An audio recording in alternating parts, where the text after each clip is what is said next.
lanjut ya. Nomor 34. Perempuan usia 27 tahun datang dengan keluhan nyeri dada sejak 3 hari yang lalu. Nyeri dada diikuti nyeri kepala, pusing, kesemutan. Pasien berobat ke 3 dokter berbeda namun keluhan tidak berkurang. Pasien yakin ia menderita penyakit jantung namun pemeriksaan fisik dan EKG dalam batas normal. Nah, ini sama seperti yang sebelumnya. Dia nyeri dada diikuti nyeri kepala, pusing, kesemutan. Ini adalah 3 sistem yang berbeda, jadi jawabannya adalah gangguan somatisasi. Perempuan usia 35 tahun mengeluh mudah lelah dan tidak bisa berkonsentrasi, sulit tidur. Ini pasti gejala depresi. Bila tidur, pasien mudah terbangun pada dini hari dan sulit untuk tidur kembali. Pasien menjadi tidak fokus bekerja dan mendapat teguran dari bosnya. Mereka apa diagnosisnya? Karena memang ada tanda-tanda depresi, cuma yang lebih ditekankan dalam soal ini, bila tidur mudah terbangun pada dini hari dan sulit untuk tidur kembali. Ini adalah tipe insomnia yang late insomnia. Ya, seperti itu ya. Ini dia insomnia kalau di BPDGJ itu F5.51.0 dengan pembagian early, middle, dan late seperti yang sudah saya jelaskan sebelumnya. Terapi utamanya adalah CBT. Nah, edukasi tentang sleep hygiene, mengurangi kafein, terutama kafein ya, alkohol di malam hari. Nah, selain itu, kalau misalnya tidak membaik juga, farmakologi paling bagus Zolpidem 1 kali 10 mg. Berikan maksimal 1 minggu. Alprazolam penggunaannya harus hati-hati karena dia bisa menimbulkan ketergantungan. Next. Laki-laki usia 35 tahun datang ke praktik dokter dengan keluhan perasaan sedih, murung, nafsu makan menurun sejak 6 bulan yang lalu. Pasien juga mengeluh gairah seksualnya menurun sejak 5 bulan terakhir. Pasien menuturkan bahwa saat ini tidak sedang menghadapi masalah, berarti masalahnya bukan karena stresor. Pasien merasa putus asa karena perasaan tersebut. Mengatakan bahwa memiliki perasaan bersalah kepada istrinya. Pemeriksaan TTV, status dalam batas normal, status mental kooperatif, hipotimik, afek terbatas, dan halusinasi tidak ada. Nah, jadi ya ini dia salah satu tanda gejala depresi kan. Perasaan sedih, berarti dia ya perasaan sedih, murung, nafsu makan menurun, gairah seksualnya menurun sejak 5 bulan terakhir. Ini juga termasuk gejala tambahan dari akibat depresi. Jadi tata laksana yang tepat itu adalah antidepresan, SSRI, fluoxetine atau sertralin. Antidepresan SSRI, fluoxetine atau sertralin. Nah, seperti itu ya. Laki-laki 30 tahun datang ke klinik dengan keluhan nyeri kepala. Pasien meyakini bahwa dirinya mempunyai tumor di kepala. Untuk CT scan hasilnya normal. CT scan meminta di CT scan ulang. Sedih dengan keadaan sekarang. Kooperatif dan mood hipotimik. Apa tindakan yang tepat? Yaitu adalah merujuk ke psikiater karena dia mengalami gangguan hipokondriasis karena dia hanya melibatkan satu keluhan pada satu sistem neuronnya, otak kepalanya. Next, seorang laki-laki 19 tahun ketika sedang menjalani perkuliahan sering mengganggu teman sekelasnya, mengambil barang teman yang terjatuh, namun sebagian barang disimpan sebagai keuntungan pribadi.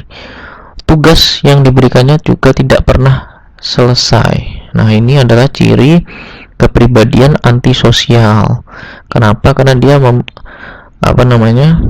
suka memberontak, mengganggu teman sekelasnya, melanggar peraturan, melanggar peraturannya, tugas tidak pernah selesai, dan melanggar hak orang lain, mengambil barang temannya tapi diambil sebagian. Itu adalah ciri dari kepribadian antisosial. Ya, jadi berbeda ya dengan borderline. pacaran patologis, mengancam bunuh diri, suka ini emosi tidak stabil, suka marah-marah. Antisosial, dia nggak suka marah-marah, dia cuma mengganggu dan melanggar peraturan dan hak orang lain. Ya, jadi bedanya seperti itu. Wanita 20 tahun dibawa ke poliklinik karena tidak mau mengurus anaknya setelah melahirkan 1 bulan yang lalu. 1 bulan ya onsetnya ya. Merupakan anak pertama dari perkawinan sejak 1,5 tahun yang lalu. Tidak mau mengurus, menyusui, menggendong. Pasien merasa kesal menjauhi anaknya. Tidak mau mandi, banyak diam. Nah, ini adalah depresi postpartum. Dari mana kita taunya?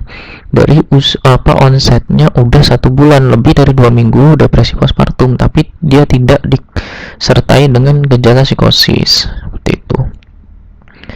Perempuan dibawa suaminya karena sering marah-marah, tidak tidur selama 1 minggu, sulit diajak komunikasi karena perkataan yang inkoheren. Pasien sering bernyanyi, banyak bicara, serta didapatkan riwayat sering melakukan sesuatu berulang-ulang. Keluhan ini membuat pasien tidak dapat bekerja. Pasien mengalami hal ini 4 bulan yang lalu dan kembali normal. Nah, jadi ini adalah pertama, sering marah-marah, tidak tidur, dan perkataan tidak nyambung. Ya. Moodnya iritatif, inkoheren ya, perkataan tidak nyambung ya. Bernyanyi sendiri, melakukan sesuatu berulang-ulang. Ini adalah tanda-tanda manik.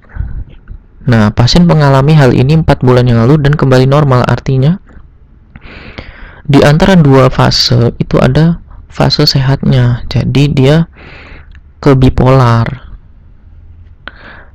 Ya, jadi ngerti ya, bipolar itu ada tipe 1, tipe 2. Tipe 1 itu manik, bisa disertai depresi atau tidak. Jadi artinya dia manik, episode sehat, setelah itu dia manik lagi atau depresi.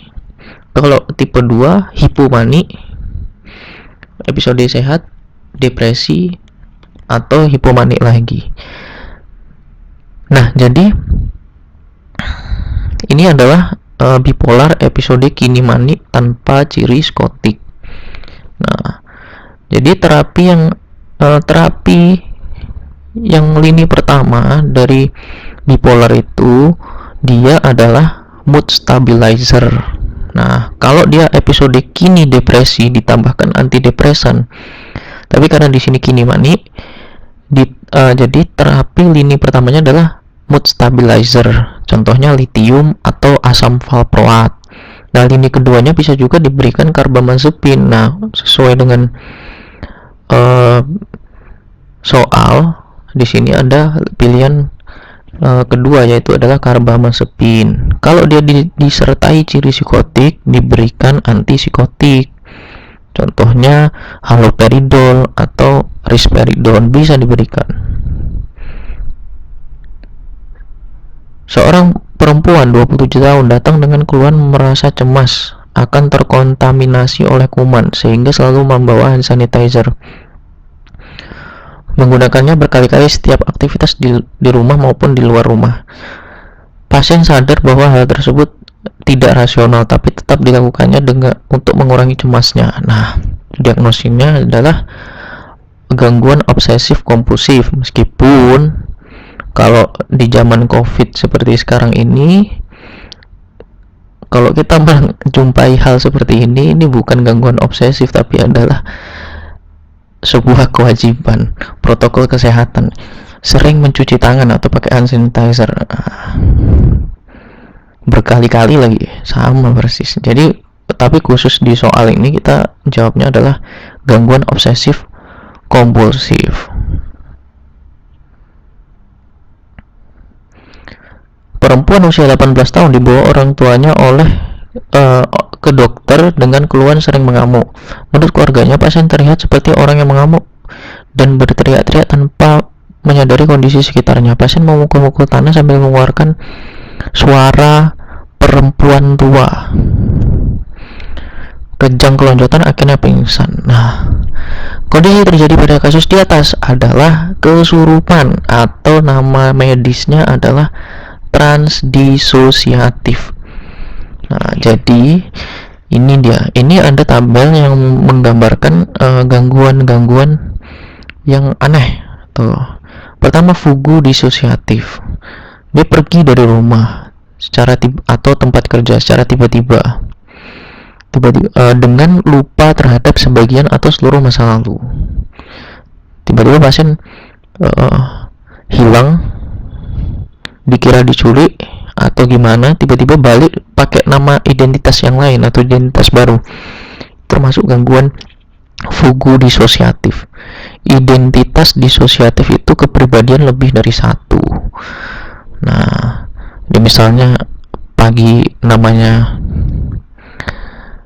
Bunga, malamnya Mawar, ganti-ganti kepribadiannya. Depersonalisasi, merasa dunia dan lingkungan di sekitarnya berubah seperti tidak nyata. Nah, transdisosiatif, kehilangan penghayatan akan dirinya, seakan dikuasai kekuatan lain, atau bahasa lainnya, bahasa tradisionalnya kesurupan. Amnesia disosiatif, hilang ingatan.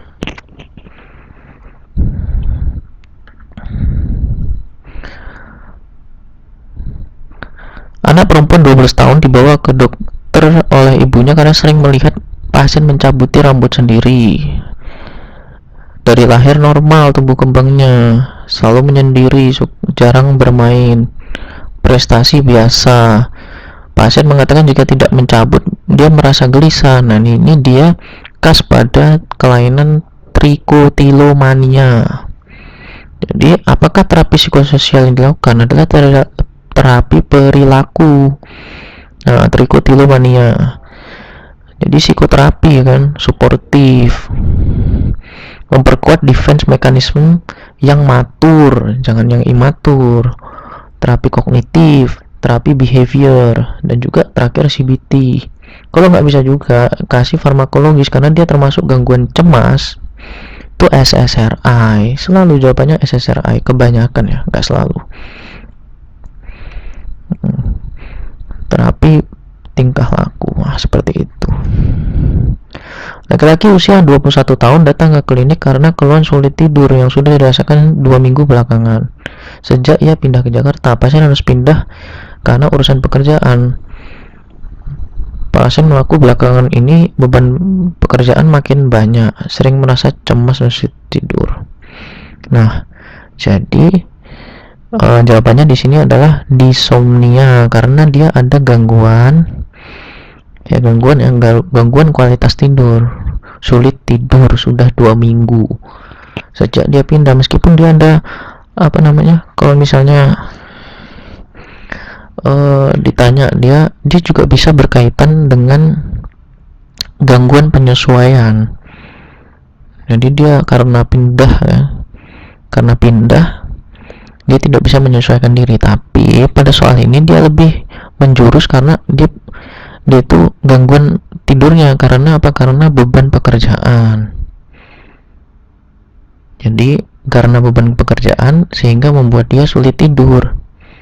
Nah, arah soalnya ke situ. Ada juga karena dia, kalau misalnya dia arahnya soal dia pindah, setelah itu dia merasa cemas. Nah, itu baru kita lebih condong ke gangguan penyesuaian. Pasien 17 tahun datang ke poli dengan keluhan seperti terbangun dari tidur karena bermimpi. Ketika terbangun, pasien bisa menceritakan mimpinya kembali. Nah, ini adalah termasuk parasomnia atau nightmare. Yang nightmare karena dia masih mengingat isi mimpinya. Perempuan 37 tahun dibawa oleh suaminya ke poli karena banyak bicara 2 minggu terakhir, berlangsung terus-menerus disertai aktivitas berlebih tanpa merasa lelah. Di saat yang bersamaan, pasien juga mendengar suara-suara tanpa wujud yang memanggil namanya dan mengajak berbicara. Apakah diagnosis yang tepat? Yaitu adalah gangguan skizoafektif. Kenapa? Berdasarkan PPDGJ, diagnosis gangguan skizoafektif hanya dibuat dengan gejala definitif adanya skizofrenia dan gangguan skizofrenia dan gangguan afektif sama-sama menonjol pada saat yang bersamaan. Nah, seperti yang ada di sini ya, di saat yang bersamaan. mendengar suara-suara tanpa wujud. Itu adalah skizoafektif. Nah, ada yang tipe manik. Nah, gejala skizo dengan manik. Ada yang tipe depresif dengan depresi. Kalau yang dalam hal ini dia tipe yang manik. Seorang wanita 30 tahun mengaku merasa aneh ketika dibawa keluarganya. Pasien mengaku tidak mengenal orang yang membawa dirinya sebagai keluarganya dan mengaku bernama Bunga, yang bekerja sebagai pegawai bank di kota Semarang. Menurut pengakuan keluarga, wanita tersebut bernama Mawar yang tinggal di kota Banten dan menghilang 5 tahun yang lalu tanpa kabar. Nah, ini dia seperti yang sudah saya jelaskan tadi, dia itu menggunakan identitas baru. Dan ini gangguan fugu disosiatif. Pasien 17 tahun datang ke poli dengan keluhan sering terbangun tidur dan berkeringat dan berteriak karena bermimpi. Ketika bangun, pasien tidak mengingat mimpinya. Diagnosisnya adalah di sini jawabannya parasomnia. Sebenarnya yang lebih tepat adalah night terror, tapi nah ini salah satu juga tips untuk menjawab soal UKM PPD. Jawaban yang tepat, yang spesifik adalah night terror. Tapi kalau kita lihat di pilihan jawaban, nggak ada jawaban night terror, adanya nightmare. Kalau nggak ada, jangan dipaksa, karena nightmare dan night terror adalah dua hal yang berbeda. Jadi gimana solusinya? Jadi kita jawab naik ke atasnya satu lagi, karena jawaban yang tidak spesifik, yang spesifik itu tidak ada, maka kita jawab yang tidak spesifik. Karena night terror ini termasuk dalam parasomnia. Jadi jawabannya adalah parasomnia. Kalau tidak ada pilihan jawaban night terror, kalau ada, ya itu kita pilih. Seperti itu. Salah satu tips. Perempuan usia 34 tahun dibawa ke dokter karena tidak dapat beraktivitas sejak 3 minggu yang lalu. Sebelum pasien diketahui hobi memasak, sekarang jarang dilakukan, tidak banyak bergerak. Ketika diajak berkomunikasi, merespon hanya datar saja. Pasien didiagnosis skizo 2 tahun yang lalu. Pasien mengkonsumsi haloperidol. Nah, apa diagnosisnya? Ya, ini adalah skizofrenia residual. Kenapa? Nah, karena kalau di soal yang sebelumnya dia itu menonjol adalah gejala depresi. Dia bisa yang sebelumnya dia terdapat 3 gejala utama ditambah 2 gejala tambahan. Jadi dia bisa berdiri sendiri menjadi diagnosa episode depresif. Kalau pada soal yang ini kita tidak bisa jawab depresi pasca skizo. Kenapa? Karena tidak kita bisa tegakkan, karena kita tidak bisa menegakkan episode depresinya. Di mana? Tidak banyak bergerak, enggak. Afek datar atau tumpul, enggak. Tidak dapat beraktivitas, enggak. Hobi memasak sekarang jarang dilakukan, bisa jadi karena bisa jadi itu gejala tambahan, tapi tidak ada gejala utama sama sekali di sini. Jadi di sini adalah jawabannya adalah skizofrenia residual, karena dia afek tumpul, tidak beraktivitas, itu adalah gejala negatif. Nah, ini diagnosa dari skizofrenia. Nah, ini dia. Jadi seperti tadi, perbedaan depresi, dia ada gejala depresif menonjol. Kalau di sini gejala negatif yang menonjol, residual. Seperti itu. Oke, soal terakhir. Seorang suami membawa istrinya ke dokter karena merasa tidak tahan dengan permintaan istrinya yang meminta hubungan seksual lebih dari 10 kali sehari. Pasien mengaku tidak dapat menahan hasratnya. Kelainan yang terjadi adalah ini termasuk gangguan seksual ya, yaitu adalah nymphomania. Ini dia. Jadi ada 2 istilah lain, yaitu istilah lain dari hypersex. Satyriasis adalah hypersex pada laki-laki, karena pada soal istrinya atau perempuan yang mengalaminya. Nymphomania adalah istilah lain dari hypersex pada wanita. Ini jawabannya adalah nymphomania. Oke, terima kasih sudah mendengarkan. Mungkin kalau ada pertanyaan bisa ditanyakan via DM Instagram. Kurang lebihnya mohon maaf. Terima kasih.